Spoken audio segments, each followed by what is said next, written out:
Hermano, ¿cómo están todos ustedes? Muy buenos días nuevamente. Reciban un cordial saludo, primeramente de parte de nuestro único Señor y Salvador, Jesús de Nazaret, en nombre de quien estamos aquí presentes hoy, a predicar su palabra, a exponer lo que Él quiere que nosotros sepamos y tengamos en cuenta para el sano conocimiento de su palabra y su doctrina, para poder honrarlo y glorificarlo de manera correcta y no como nosotros creemos por nuestras propias cuentas. Como bien acaba de leer el hermano Oscar Guidotti, vamos a exponer el día de hoy, continuamos con la exposición del libro de Hebreos, vamos a exponer el capítulo 8, versículos del 1 al 2, para lo cual vamos a hacer, mis queridos hermanos, una oración para que sea el Señor guiándome, librándome del error y ayudándome para que la exposición de la palabra sea lo más fiel posible, siempre pensando en glorificarlo y honrarlo a Él y solo a Él. Oremos, mis queridos hermanos. Señor, gracias nuevamente por esta dicha, esta oportunidad que me das el día de hoy de poder presentarme aquí en tu nombre, delante de la congregación, delante de mis hermanos. Ayúdame, Señor, guíame y líbrame del error, guárdame de distracciones y ayuda, Padre, a que la palabra que salga el día de hoy pueda impactar primeramente mi corazón y mi mente, al igual que la de todos nuestros hermanos que están aquí presentes. Que tu palabra produzca el efecto que solamente tú puedes dar a través de tu Santo Espíritu. Que nuestro carácter y nuestro entendimiento pueda ser moldeado, Señor, para ser testigos fieles en un mundo que siempre o que sigue avanzando en contra de tus doctrinas, en contra de tus enseñanzas. Ayúdanos, Señor, para tu gloria y para tu honra. En el nombre de Jesucristo, nuestro Señor y Salvador, oramos así. Amén. Bien, hermanos, como bien acabó de dar lectura a nuestro querido hermano Oscar Guidotti, Hebreos 8 del 1 al 2, y como acabo de mencionar hace un instante, es la continuación, ¿no?, de los capítulos anteriores que venimos exponiendo. Es importante, entonces vamos a recordar nuevamente, y es para mi agrado observar que se ha venido haciendo énfasis en el contexto histórico a manera de poder nosotros nuevamente centrarnos, por colocarnos en la manera posible lo más cercano a lo que el autor quería exponer y quería decir, para luego nosotros traer una aplicación a nuestros días, el día de hoy. El contexto histórico, una iglesia de nuestro Señor Jesucristo, con la mayoría, por no decir la totalidad de los creyentes en ese momento, eran judíos mesiánicos se dice, ¿no? Judíos que habían aceptado a Cristo como el Señor y Salvador y que estaban pasando por un momento de bastante duda, dado que estaban sufriendo persecución y que el templo aún seguía en pie. El templo seguía aún en pie, ellos seguían con un sumo sacerdote intercediendo por sus pecados, seguían ofreciendo sacrificios y ellos empezaban a dudar. ¿No será que nosotros estamos siendo perseguidos, estamos siendo acechados porque no estamos asistiendo al templo de Dios y el sumo sacerdote no nos está cubriendo con su bendición y con su intercesión? Entonces, el énfasis del autor, nuevamente, es importante recalcar, es recordarles a ellos que ese templo ya no tenía validez y que nada de lo que se estaba haciendo allí tenía ningún sentido, que ahora todo era en nombre de Jesucristo. Él era el templo, Él era el sacrificio perfecto y Él era el intercesor entre Dios y los hombres. Vamos a leer entonces qué dice Hebreos 8 del 1 al 2 de manera continua. Dice, ahora bien, el punto principal de lo que venimos diciendo es que tenemos tal sumo sacerdote, el cual se sentó a la diestra del trono de la majestad en los cielos, ministro del santuario y de aquel verdadero tabernáculo que levantó el Señor y no el hombre. Automáticamente podemos observar en las líneas generales, Jesucristo está morando en el verdadero tabernáculo. Ya no se preocupen por ese que ustedes están viendo ahí físicamente. Eso es un templo hecho por hombres. Cristo está en el verdadero. Vamos entonces a pasar a hacer exégesis del tema que acabamos de leer y pueden observar en sus boletines, hermanos. las divisiones. El título de la prédica del día de hoy, Jesús, ministro del único santuario verdadero. 3 divisiones. 1, resumen de lo expuesto. 2, Jesús, superior a David. Y 3, labor sacerdotal de nuestro Señor y Salvador.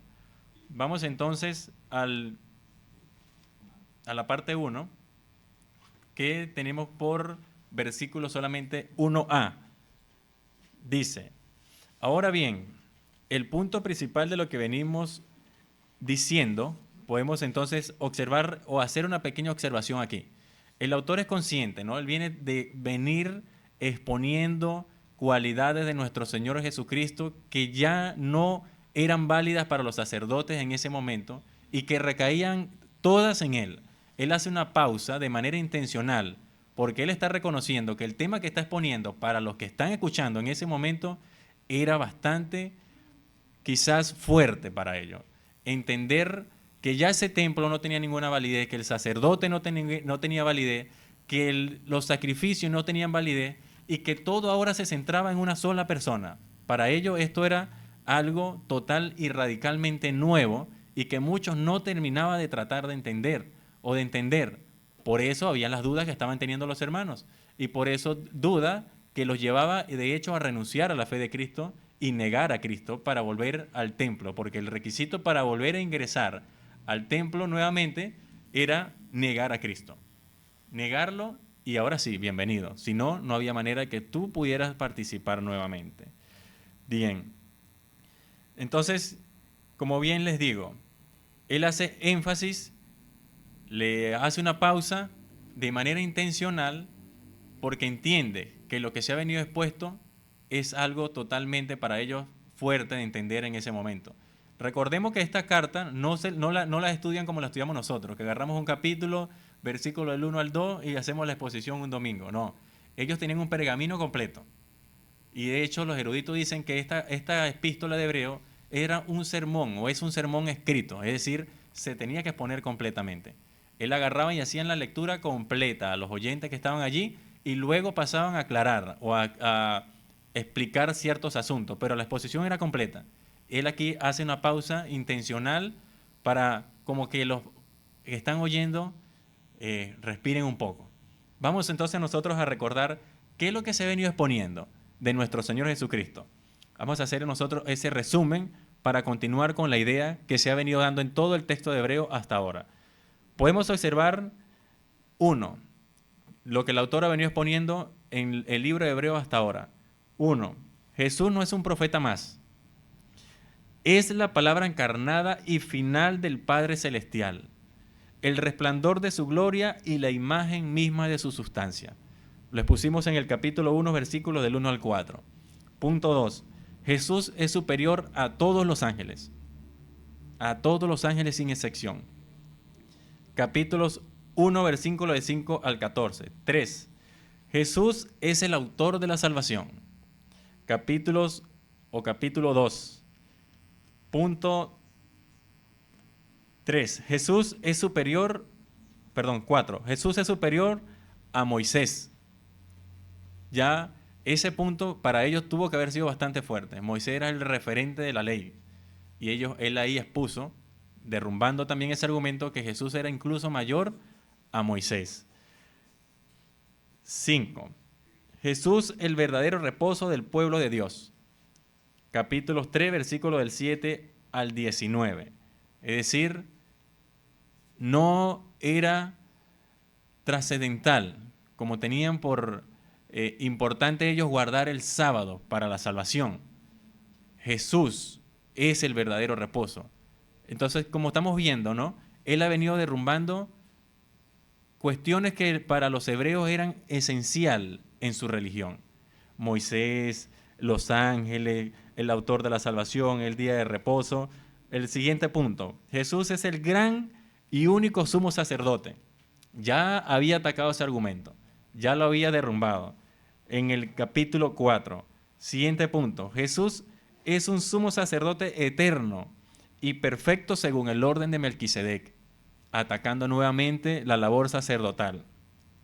Y último punto, el que vamos a tratar hoy, Jesús ministro del tabernáculo celestial.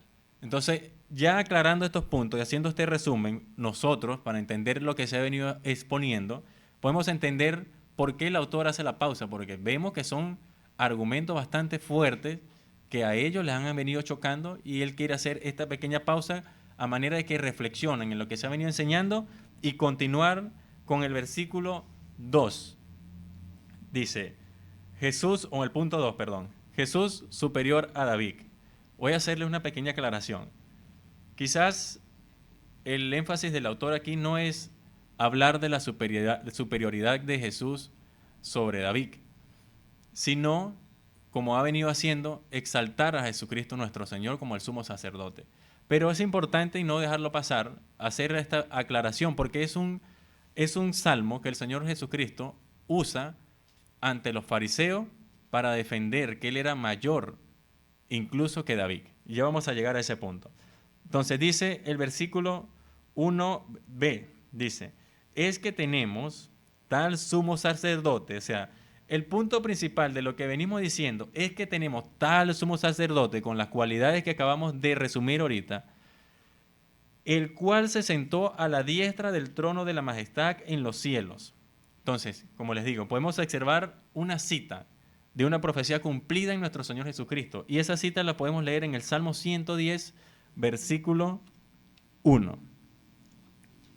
Vamos a leer el Salmo 110, versículo 1. Dice así la palabra del Señor. Jehová dijo a mi Señor, siéntate a mi diestra hasta que ponga a tus enemigos por estrado de tus pies. Entonces acá dice, tenemos un sumo sacerdote el cual se sentó, algo que ya aconteció, no como profecía, sino como una profecía ya cumplida, un hecho real. Él le dice, el verdadero sumo sacerdote, nuestro Señor Jesucristo, está vivo. Y porque vive, nosotros tenemos vida conjuntamente con Él. Y está sentado a la diestra del Padre. No se preocupen porque el templo sigue funcionando. No se preocupen si las circunstancias parecen adversas. Nosotros tenemos un sumo sacerdote que está en el verdadero tabernáculo, sentado a la diestra del Padre, de la majestad. Vamos a calmarnos, ¿no? Vamos a poner nuestra confianza en Él. Entonces, como le decía, esta profecía de nuestro Señor Jesucristo la usa para presentar defensa ante los fariseos como el argumento para demostrarle que el Mesías era superior incluso a David. Era a quien tenían en gran estima, tanto así que ellos esperaban que el Mesías se impusiera militarmente como lo hizo David, que sometió a todos los pueblos alrededor. Y dicho sea de paso, cuestión que no los llevó, o la mayoría de ellos no los llevó a aceptar a Jesús como el Señor, porque ellos decían, y aún el día de hoy cuando se habla con judíos ortodoxos, ellos dicen, si Jesús es el Mesías, ¿y dónde está la paz? ¿Dónde está el dominio total que las Escrituras ofrece? Es mentira, ustedes están creyendo en una falsedad. Lo que ellos no entienden es que la labor de nuestro Señor Jesucristo dada en la primera instancia es una labor sacerdotal, que es lo que el autor de Hebreos está diciendo. Nuestro Señor Jesucristo vino a derrumbar el sacrificio, o mejor dicho, o el sistema religioso corrompido que ellos venían haciendo y a establecer uno verdadero, uno eterno, el cual va a interceder por aquellos que van a entrar a la salvación. Y como es Él directamente, Hijo de Dios, Dios en esencia, intercediendo y sosteniendo, ¿quién nos podrá arrebatar de la mano de Él? Absolutamente nadie. Hasta que se cumpla la totalidad de los que han sido llamados, vendrá y se manifestará ahora sí, como el Rey total y radical, e impondrá su justicia al mundo. Por ahora estamos en el tiempo, como algunos quieren o llaman, el tiempo de gracia. El tiempo donde estamos teniendo la oportunidad de venir a Cristo en arrepentimiento, y por eso la importancia de predicar, de evangelizar, de hablar, de estar en comunión directa con nuestro Señor Jesucristo para que sean alcanzados aquellos que el Señor en su santo propósito y voluntad quiere que vengan a la salvación. Ese argumento que nosotros acabamos de leer, o les acabo de citar, que usa nuestro Señor Jesucristo, lo podemos dar lectura en el libro de Mateo. Vamos a leerlo, hermano. Mateo 22 del 41 al 46.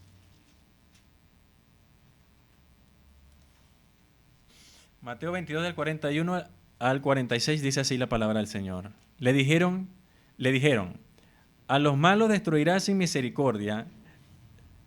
Perdón, estoy leyendo el 21. 22.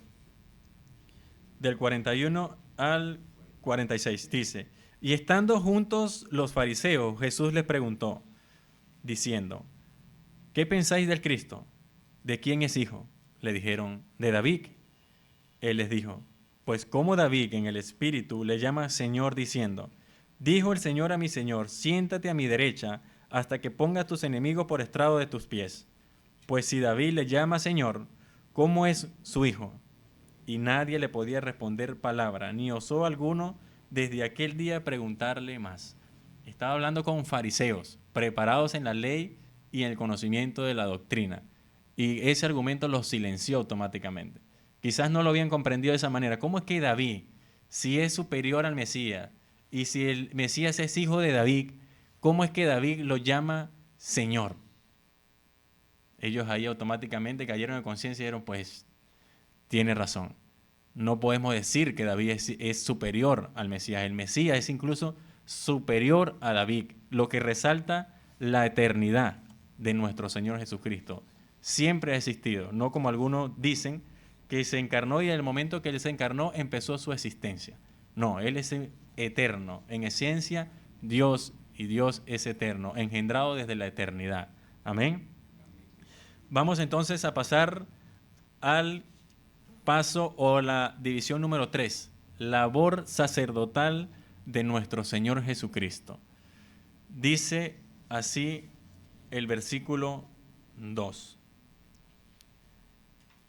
Ministro del santuario y de aquel verdadero tabernáculo que levantó el Señor y no el hombre. Es decir, o mejor dicho, podemos observar de manera inmediata que el énfasis que el autor está haciendo es la glorificación del Señor. Porque a los autores, a las personas que se está dirigiendo, y le dice, y de aquel verdadero tabernáculo que levantó el Señor y no el hombre. Ellos sabían de qué tabernáculo se estaba refiriendo, pues aquel en el que estaban pensando en regresar por la duda y por las persecuciones. Él le dice, Él es el ministro, pero del verdadero, no de ese que ustedes están viendo físicamente, del que sigue manifestándose, del que sigue obrando, donde siguen haciendo sacrificios. No, Él está en el verdadero, en el celestial.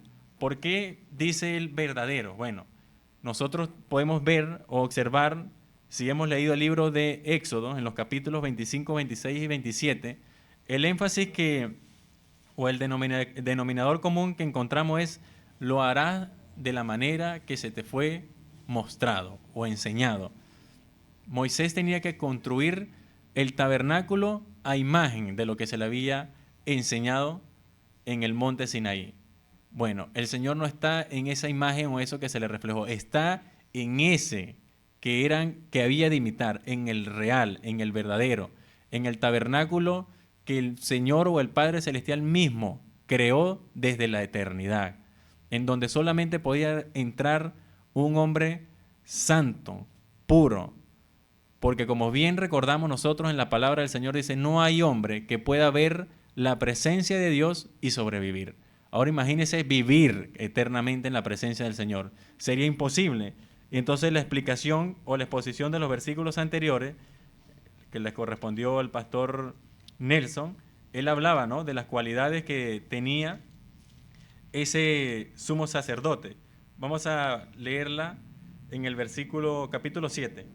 Dice, versículo 26. Porque tal sumo sacerdote nos convenía, santo, inocente, sin mancha, apartado de los pecadores y hecho más sublimes que los cielos. Ese es nuestro Señor y Salvador Jesús de Nazaret. Él vivió de manera perfecta. Él vivió de acuerdo a lo que la ley pedía. Él cumplió lo que tú y yo no vamos a poder cumplir nunca en lo que nos queda de vida con el favor de Dios. Él lo hizo para poder habitar y entrar en la presencia misma del Dios Santísimo, habitar en el tabernáculo hecho desde la eternidad por el Padre Celestial y vivir intercediendo eternamente por ti y por mí. Esta enseñanza aquí, para ellos en ese momento, les tuvo que dar bastante consuelo. El entender que no dependían de un hombre que quizás se podía equivocar y que podía corromper la religión como lo venían haciendo ellos en ese momento. Cuando se redacta el libro de los Evangelios, Marcos anuncia que habían 2 sumos sacerdotes, Anás y Caifás. Y eso era totalmente contradictorio. De hecho, muchos de los eruditos que no eran creyentes y leían esta parte decían, pero esto es falso. ¿Cómo que 2 sumos sacerdotes si la ley establece que puede haber un solo sumo sacerdote? Pero históricamente hablando se ha podido demostrar que era tanto o tal el nivel de corrupción que había dentro del templo que ya era negocio. Ya había un sumo sacerdote que se creía eterno y él después colocaba a los que él creía o a los que él quería o al que mejor pagaba o al que mejor apostaba. Eso eran los que agarraban y lo sustituían en el sacerdocio. Entonces ya para ellos la confianza estaba en aquel que era perfecto, santo, justo, inocente, apartado de los pecadores y hecho más sublime aún que los cielos. Ahora, ¿cuánta más esperanza, hermano, no nos debería extraer este texto a nosotros, a nuestra vida? Uno, que nuestra salvación depende de nuestro Señor Jesucristo, que depende de la intercesión que Él hace día a día, porque dice eternamente. Día a día, que si usted y yo no caemos en transgresión al punto de negar a Cristo, es porque Él está intercediendo por ti y por mí. Él nos está librando de una batalla espiritual que nosotros no podemos ver con nuestros ojos y que quizás no vamos a entender hasta el día que estemos en la presencia del Señor, y ahí será mayor el regocijo de poder ver de todo lo que el Señor nos libra, del día a día, de cómo nos libra en nuestro trabajo, de cómo nos libra en los quehaceres, incluso en nuestro propio hogar, de cómo nos lleva hacia afuera y nos regresa hacia nuestro hogar con bien. Es una batalla espiritual que nosotros nunca vamos a entender porque no lo podemos ver, pero Él sí sabe y Él está allí peleando, luchando, intercediendo por nosotros. Porque como Él dice, lo que el Padre me dio, nadie lo va a poder arrancar de sus manos, de mis manos, porque mayor es el que me los dio, el que mora en mí. Ese texto para nosotros debería de infundir paz, tranquilidad. Ahora bien, con esto no les quiero decir, bien hermano Carlos, ya que depende de la salvación, depende de nuestro Señor Jesucristo, ya entonces podemos hacer lo que querramos, porque incluso Él va a interceder y no nos va a pasar nada. No. Esto nos tiene que llamar a reflexión y a más bien hacer lo que hacemos con total confianza, sabiendo que Él se va a glorificar y se va a honrar aún en nuestros pequeños conocimientos o en las pequeñas capacidades que tenemos para hacer las cosas. Porque muchas veces nosotros nos limitamos a querer servir o a querer hacer algo para el Señor porque no tenemos mucho conocimiento. Mejor cuando me prepare, cuando vaya a los seminarios o cuando me capacite totalmente acerca del tema, ahora sí voy a participar. No, es que no depende de tu conocimiento, hermano. Depende del Señor Jesucristo. Depende de la intercesión que Él hace por ti y por mí. Nuestro trabajo es dar lo mejor que nosotros tenemos. Aunque parezca poco a nuestros ojos, Él se va a glorificar y se va a honrar aún en eso pequeño o poco que tú crees que tienes de la palabra del Señor. Él se va a glorificar. Es por Él que nosotros podemos hacer las cosas que hacemos el día de hoy. Si estamos aquí en la iglesia recibiendo su palabra, conociéndolo y escuchándolo, es porque Él nos ha guardado, ha puesto en nuestros corazones el querer venir, el querer participar. También entonces nosotros tenemos que buscarlo en agradecimiento totalmente, la salvación tan grande y merecida que nos ha regalado, y pedirle que nos ayude a seguir creciendo en sabiduría, en conocimiento, en seguir aportando para que su nombre sea glorificado y honrado. Entonces, ¿qué les quiero decir con esto, hermanos? Nosotros hacemos lo que hacemos no para ganarnos la salvación, porque es imposible que tú y yo hagamos algo para ganarnos una salvación tan grande. Lo que hacemos, lo hacemos en respuesta cuando entendemos el Evangelio, cuando entendemos que somos salvos gracias a la obra redentora de Cristo y que porque Él resucitó y está ministrando en el tabernáculo verdadero, nosotros tenemos vida eterna junto con Él. entonces nosotros respondemos a esa gratitud queriendo dar lo mejor en nuestras vidas, desde que nos levantamos hasta que nos acostamos, en absolutamente todo lo que hacemos. Porque otro punto que podemos llevar a ver o a hacer es, bueno, el servir al Señor es tener un puesto en la iglesia o hacer algo en la iglesia directamente. Cuando sea diácono, ahí sí voy a empezar a servir al Señor. Cuando sea ungier, o cuando sea un predicador, o cuando sea un director de culto, cuando tenga un puesto de autoridad dentro de la iglesia, allí ahora sí me voy a esforzar para que el Señor sea glorificado. No. Desde el momento que nosotros aceptamos como Cristo, Señor y Salvador, nosotros le estamos sirviendo automáticamente o deberíamos estarle sirviendo automáticamente en absolutamente todo lo que hacemos. En pensamientos, en palabras, en obras, en absolutamente todo. Entonces, en nuestros hogares tratamos de ser buenos padres para que el nombre de Cristo sea glorificado. Tratamos de ser buenos esposos para que el nombre de Cristo sea glorificado.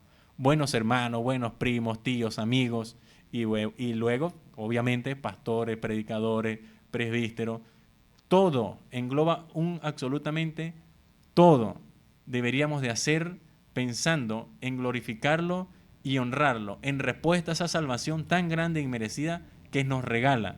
Y lo hacemos en total confianza, sabiendo que Él está allí, presente, intercediendo constantemente por cada uno de nosotros, que a pesar de las dudas, que a pesar de la enfermedad, que a pesar de los problemas, que a pesar de las circunstancias adversas y de los errores que tú cometes y que yo cometo y que vamos a seguir lamentablemente cometiendo, Él nos entiende y está allí atento a interceder por ti y por mí. Él no es un Dios indiferente a los problemas que nosotros tenemos. Es un Dios, hijo de Dios, atento a su pueblo, atento a sus ovejas y a estar atento a interceder y a tus oraciones, las peticiones que tú tienes para con Él. Él está escuchándonos constantemente. Eso a nosotros, mis queridos hermanos, tiene que traernos consuelo, debería de traernos paz y debería de librarnos de estas cuestiones que a veces caemos en debate. ¿La salvación se pierde o no se pierde? Si la salvación se perdiera, hermano, yo quisiera decir cuántas veces la hemos perdido ya en lo que llevamos y cuántas veces las has recuperado. ¿Cuántas veces las has perdido desde que creíste? Porque si la salvación se pierde, hay dos opciones. O nunca las has perdido, es decir, nunca has pecado, que sería contrario a las escrituras. Como Juan dice, ¿no? Aquel que dice que no ha pecado es un mentiroso. O nosotros sí nos equivocamos, pero el Señor nos sostiene y de Él depende la salvación. Es decir, sí nos seguimos equivocando, pero gloria a Dios y a Dios gracias por nuestro Señor y Salvador Jesucristo, que no depende de nosotros.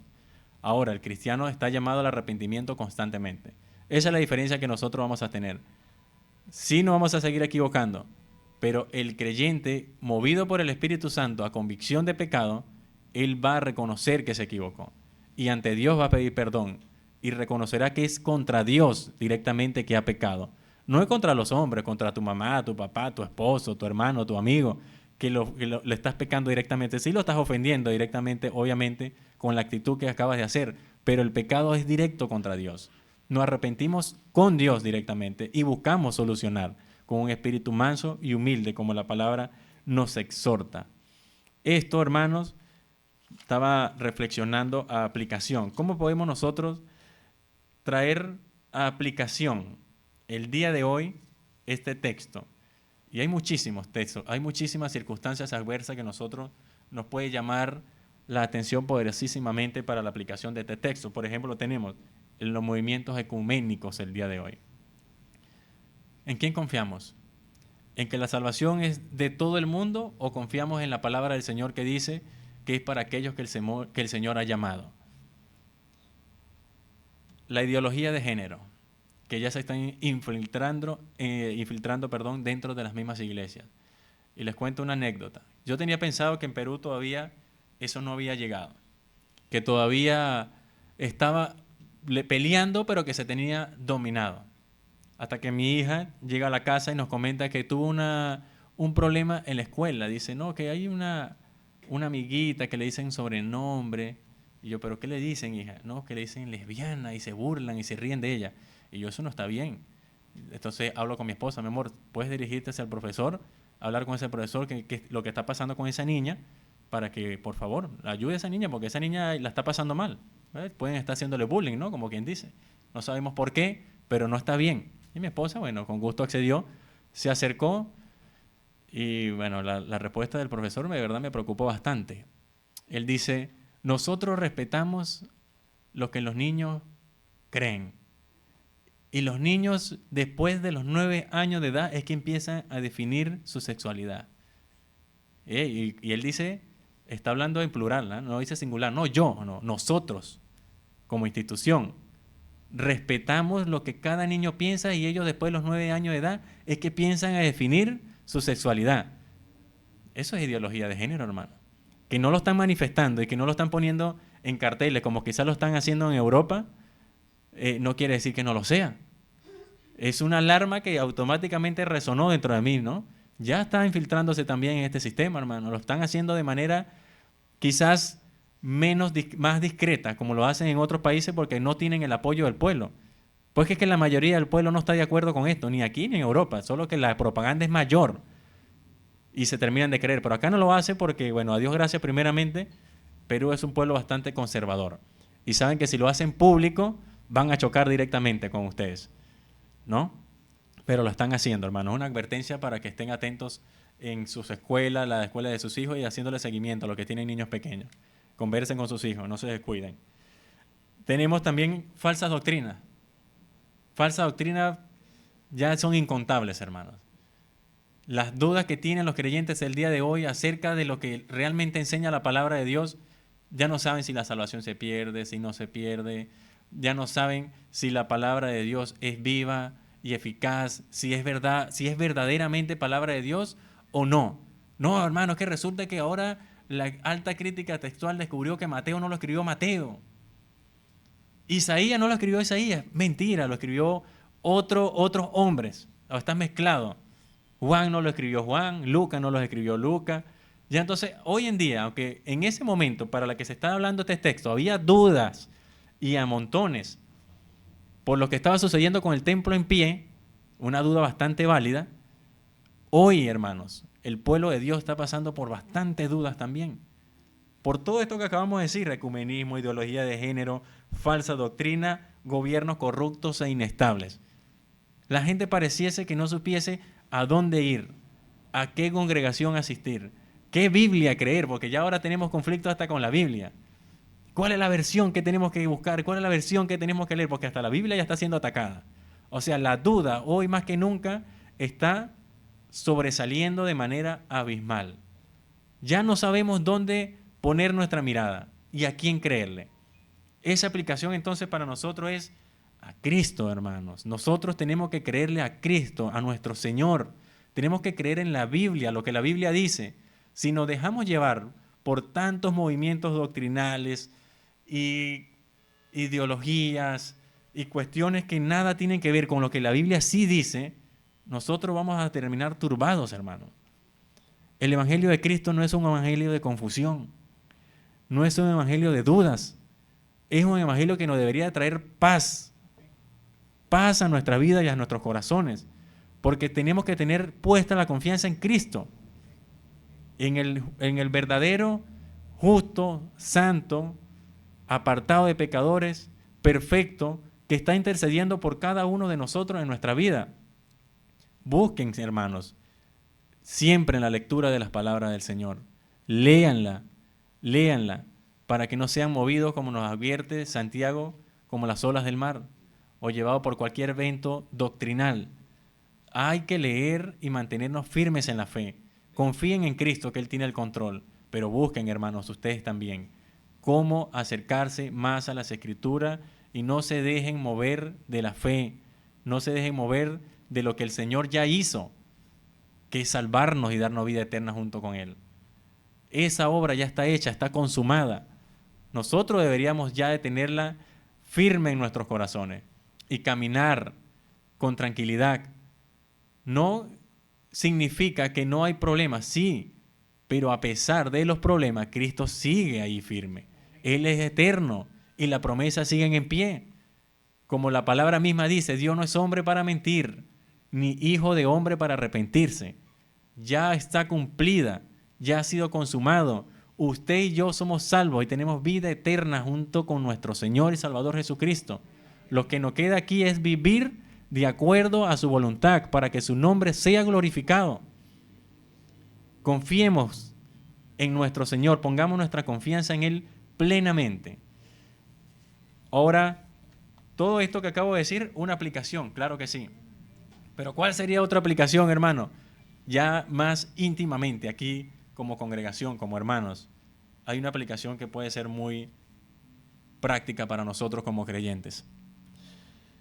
Hermanos, si nosotros hemos puesto la confianza en el Señor y Salvador, y como muchos sabemos, ¿no? Hay un versículo que muchos hermanos citan, de lo cual me alegro, pero más que citarlo, tenemos que vivirlo, entenderlo. Y está en Colosenses 3:23. Y todo lo que hagáis, hacedlo de corazón, no como para los hombres, sino para el Señor. Entonces, ese versículo, si nosotros lo ponemos en práctica dentro de la misma congregación, vamos a seguir creciendo, hermano. Nos vamos a seguir amando. Vamos a seguir apoyándonos mutuamente. Entonces, ¿qué va a pasar? Vamos a servir con alegría. No vamos a servir dependiendo del pastor o de los presbíteros o de la conducta de los hermanos. Vamos a entender que es un hermano, que se va a equivocar como tú te vas a equivocar y como yo me voy a equivocar seguramente. Pero es que nuestra confianza no está puesta en Él. Nosotros no le servimos al hermano directamente.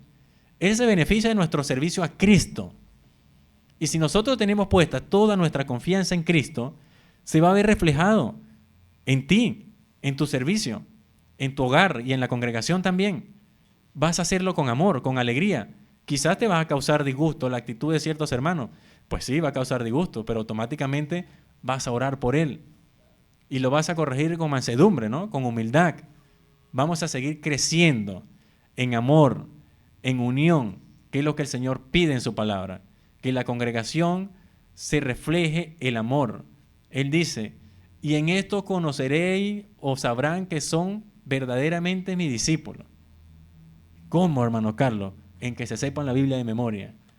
No. ¿En que sean pastores y presbíteros? No. En que se amen unos a otros. Si no hay amor unos a otros, no somos discípulos del Señor. Y la palabra es bastante clara, hermano. Tiene que haber amor dentro de la congregación. Y eso solamente va a pasar si hacemos como el autor nos está llevando.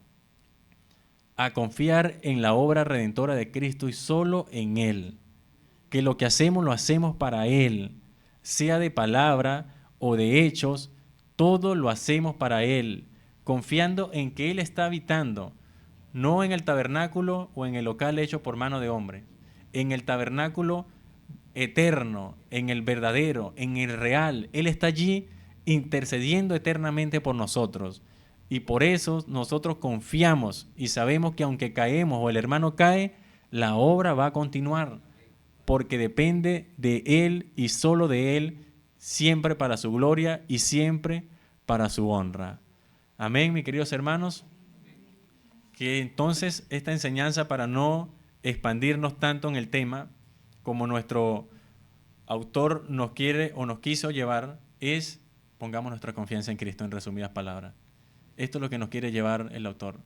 Cristo es el único, Cristo es el verdadero, de Él depende absolutamente todo.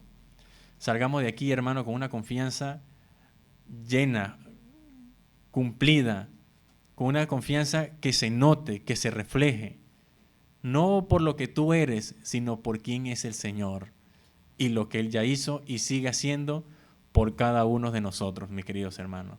Amén. Vamos a hacer una oración, hermanos, por favor, para culminar. Padre, te queremos dar gracias el día de hoy nuevamente por tu palabra. Gracias por tu palabra, Señor. Te queremos pedir de todo corazón que nos ayudes, que nos sigas ayudando, porque como hemos entendido el día de hoy, tú estás allí intercediendo, Padre. Ayúdanos a ser obreros, honestos, sinceros. Señor, coloca en nosotros el amor por tu palabra. el amor por obedecer tu palabra también, Señor. Ayúdanos a amarnos, que en la congregación, Señor, se note la presencia de tu Santo Espíritu. Que entre nosotros podamos ser de confianza, que podamos obrar con alegría, Señor. Y que entendamos que nosotros seguimos equivocándonos, lamentablemente seguiremos equivocándonos. Pero tú nos darás la convicción de pecado y nos darás el perdón de los pecados, Señor, si a ti acudimos con un corazón honesto y sincero. Padre, una vez más, gracias por la obra de nuestro único Señor y Salvador Jesús de Nazaret, a quien sea la gloria por todos los siglos. Amén.